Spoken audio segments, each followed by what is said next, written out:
In this video, I'm going to be sharing my film scanning setup, as well as talking about mirrorless scanning versus scanning your film and digitizing it with a flatbed scanner. I've spent several years previously scanning with my Epson V600. I've mostly used it for 35mm and some medium format. It's been pretty decent for medium format, but as far as 35mm goes, I've run into a lot of issues with quality, sharpness, time, and reliability of the scanner itself. Recently, I updated my film scanning setup and I wanted to share that with you. I wanted it to be more budget friendly, especially with the rising prices of film. I want it to be more reliable, consistent, and sharper. So first, let's start with some of the issues that I've had with the Epson V600. First of all, it is slow. It usually takes about 20 minutes to scan 12 frames for 2 strips of 6 negatives. So in order to scan an entire roll of 36, it usually ends up taking about an hour. And that's if the scanner doesn't randomly stop scanning or just completely lose connection to the computer. And in that case, I have to restart the entire scanning process of that batch of 12 negatives. In total, it's usually about an hour and 20 minutes to scan an entire roll. Once that's all said and done, I still have to take those scans and take it into Lightroom and use Negative Lab Pro in order to convert the negatives into positives. On top of that, the scans aren't really that sharp to begin with, so I have to take those converted negatives and bring that into Photoshop and apply some additional sharpening, which takes even more time. So we're looking at an entire evening spent just to scan and convert one roll of film. In addition, the scanner software is pretty old. I've tried the original Epson scan software as well as the Epson 2 software. Both of them are pretty much the same, I would say. Epson Scan 2 is maybe a little bit easier to use with the user interface. I've also tried using Silverfast, but that didn't actually work on my computer. I don't think it's compatible with Mac. Next, let's talk about the new film scanning setup.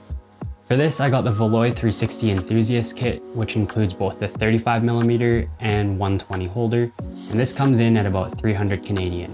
I'm also using the budget-friendly Canon FD 50mm 3.5 macro and the Canon FD 25 extension tube that I picked up for about $50. The copy stand is just a cheap one that I bought off Marketplace for about $20. The base was actually a little bit cracked, so I ended up just fixing that with some JB Weld, and it holds up pretty good. It's still a little bit flimsy because it is cheap, but it does the trick. I also picked up a cheap $5 Amazon camping mirror, and I use that to make sure that the base of the scanning setup is completely level with the lens. And lastly, this is optional, but I do use a USB power bank to power the light. You can also plug in the light via USB to your computer or a wall outlet with a charging brick, but I find the USB power bank is probably the easiest option for me.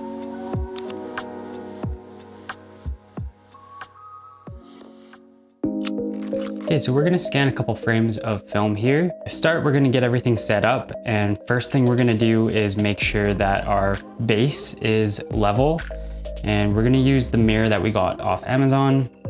Just gonna place that on the base here, and what we're looking to do is make sure we adjust the feet so that the base is on the same plane as the sensor of your camera. And what we're gonna do is just adjust these little feet here on all 4 corners to make sure that in the viewfinder of your camera, the reflection of the lens is perfectly symmetrical. Now that we have everything leveled out, we can start getting everything set up for scanning. So we're gonna use the 35mm holder. We're gonna turn on our light. So there's 3 different settings on the light. There's cool for negative, white for black and white, and warm for slide film. We're just gonna make sure we turn that on to cool. I always like to use cotton gloves, that way we don't get any fingerprints or any oils from my hands on the film itself. Typically when I scan my film, I would have the entire roll intact, but this is a roll that I've already scanned and converted, so we have them already cut and sleeved. So we're gonna take our film, put it in the holder, and just slide that through. Now on the camera, What I like to do is set the ISO as low as possible. Native ISO on a Fuji camera is about 160, I think. I just set it to 200, that way I have a little extra leeway for the shutter speed so that I make sure I don't have any blurry photos. I set the aperture to f8, that makes sure that everything is sharp. And the shutter speed, I basically set that to whatever I can, and I aim to get it anywhere within plus 1/3 to a full stop overexposed. I find that generally gets the best results. So once I have that all set up, we can zoom in and use focus peaking. I like to use the blue setting because it creates the most contrast. And once we have that all set, I set the camera on a 2-second timer and we can go ahead and shoot. Usually I would have all the lights off to do this. However, for the purpose of the video, I have the lights on so you can see what I'm doing. Keeping the lights off, just make sure that there's no stray light that will affect the colors of your film. So moving on to the next slide, the next frame, we just slide that over and we can double check our focus here and scan the next one. So you basically just do that until the whole roll is done, and we'll jump over into Lightroom and convert them using Negative Lab Pro.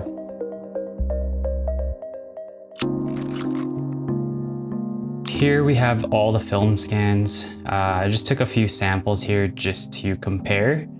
The first 3 here are from the digital mirrorless scanning setup, and the last 3 are from the Epson V600. The first one we're going to compare are these ones here, and the mirrorless is on the left, the V600 is on the right. So right off the bat, zooming in, what I noticed first is there's a lot more detail in the highlights. Looking around, it is much sharper. So the tree here, there's a lot more detail, a lot more sharpness. Looking in the background here on the mountains in the sky, you can actually see the grain structure, not so much on the V600 where it's just kind of smooth, or yeah, it just kind of looks smoothed out a little bit. So yeah, in terms of color, both could be edited a little bit and tweaked in Lightroom just to kind of make it the same, but these are kind of just general scans. If I go to the next shot compared, again, the mirrorless on the left and the V600 on the right, I find there is a little bit more detail in terms of sharpness. So right away, looking at this tree here, it's a lot sharper.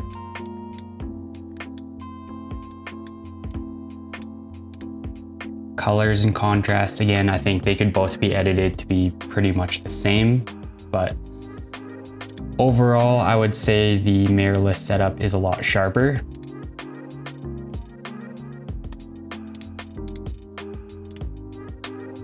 And just comparing this last one, once again, the mirrorless on the left and the V600 on the right.